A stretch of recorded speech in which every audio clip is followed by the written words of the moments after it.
I'm Chelsea. Today I wanted to talk to you about Chaturanga Dandasana.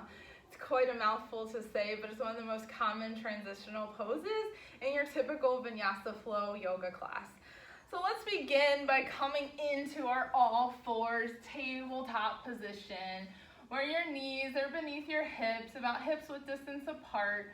Your wrists are beneath your shoulders, and you want to spread your fingers nice and wide and pretend like you're almost gripping the mat with the tips of your fingers. So, it's almost like you're creating a suction cup with the palm of your hand. So let's just begin by keeping another thing in mind. You want to push yourself away from your mat and not like slouching down like this. So let's just go through a modified version first, and then we'll move into the plank version.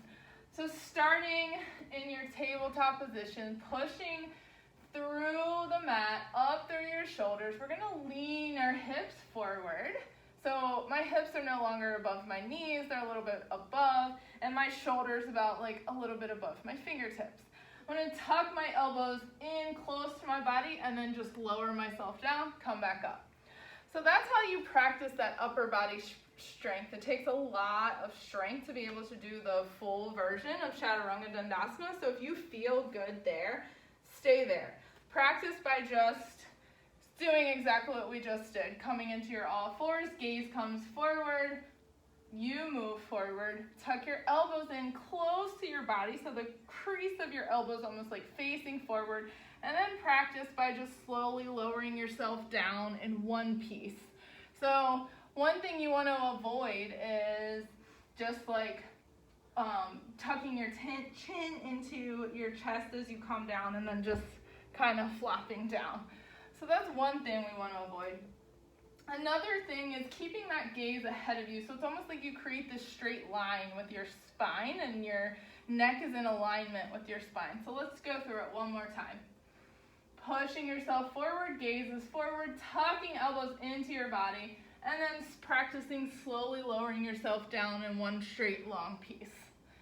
Now let's try it in the full plank position. So coming into your plank, same thing, fingertips spread nice and wide, wrists are beneath of your shoulders, and make sure that you have this straight line with your body.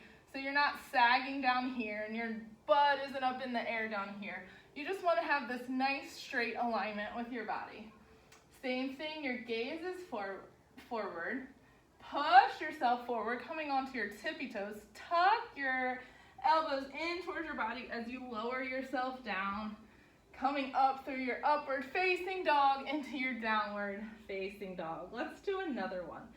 So starting from your downward facing dog, if you wish to modify you would come directly to your knees, bring your knees down, same thing, push forward, gaze forward, elbows in, lower down, lift up, upward facing dog, downward facing dog. It's kind of difficult to talk through as you're doing it.